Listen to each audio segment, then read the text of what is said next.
Welcome everybody. You're in Temecula. If you had a long drive, this is Temecula. It's on the map.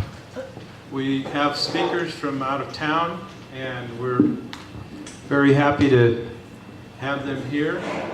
My name is Rod Fink. I am a resident of Temecula. My wife and I have lived here 25 years. The topic, accountability in our schools, is Temecula Valley Unified School District using our tax dollars to help or harm children and families. This is a public hearing, and it's a result of about 7,600 people that signed a petition and requested that this be brought up and discussed. That's what we're going to do here today. The topics currently on the agenda: the Temecula Valley Unified School District's use of taxpayer funds, the TV USD authorized undercover sting, which is going to be discussed in detail. The operation resulted in the arrest of nearly 24 students, including a high number of special needs students. We did invite people from the school board. I think they're late, but I'm not sure. At 8:30 a.m. on December 11th last year, armed police officers rushed into our son's classroom at Chaparral High School. He was handcuffed in front of his classmates, taken away, medically probed, interrogated without a lawyer, booked, and then locked up. We knew nothing about this until we called the school at 3:45 that afternoon after our son did not come home. We weren't allowed to see him until 2 days later in court, and the torment in his eyes will haunt us forever. Last year in August, he transferred to his new school after we moved. We were amazed that he immediately made a new friend named Daniel, who was in his art class. To the other students, Daniel became known as Deputy Dan because to them, he was obviously an undercover cop. Our son was an easy target for Deputy Dan. Diagnosed with autism at age 5, he also has bipolar, Tourette's, and anxiety disorders. Autism is a disorder characterized by impaired social interaction and communication. With this, he has tremendous difficulty making friends. Deputy Dan asked our son to sell him his prescription medicine, but since we keep it locked away, he refused. On the second day of school, Deputy Dan gave our son $20 with the demand to get him marijuana, and he began to text him around the clock. 3 weeks later, desperate to keep his new friend, he provided Deputy Dan with about a half joint of marijuana. The majority of Deputy Dan's busts at Chaparral High School were special education students. Deputy Dan's stated goal was to identify and purchase illegal drugs from persons dealing on the high school campus. Our son is not a drug dealer. In January of this year, a criminal judge saw extenuating circumstances, and our son's case has been dismissed.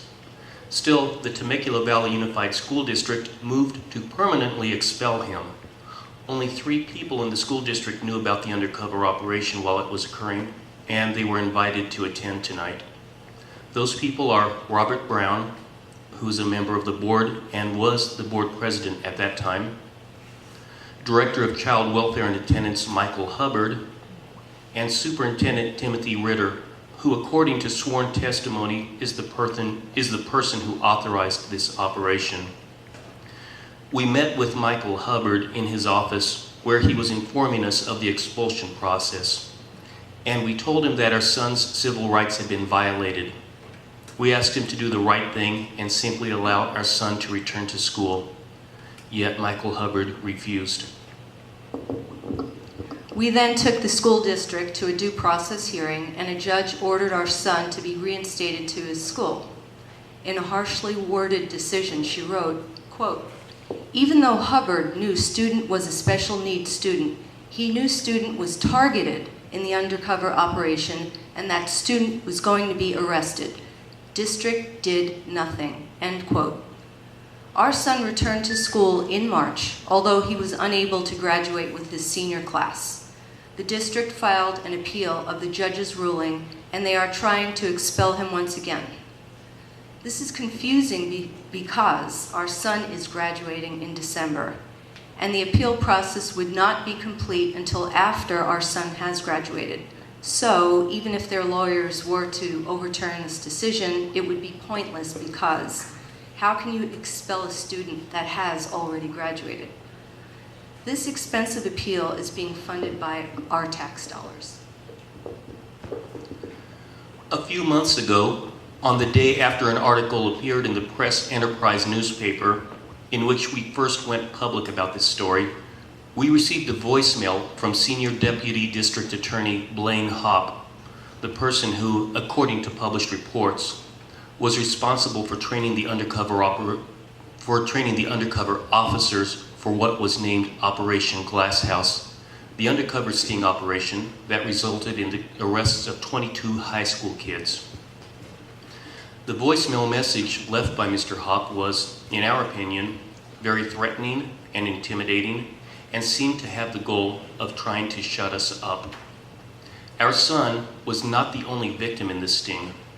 There were 22 students arrested, with a suspiciously high percentage of special ed students, and almost all were minorities.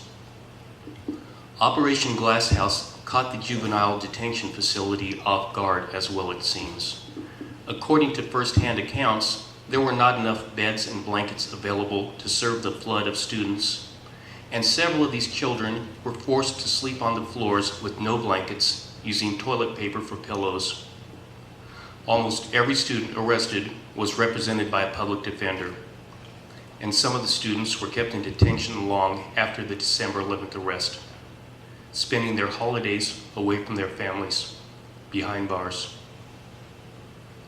One special ed student who was charged with selling a small amount of marijuana is currently serving a 1-year sentence in jail. A large number of children are victims of zero-tolerance policies that many schools use in place of supportive and proactive strategies.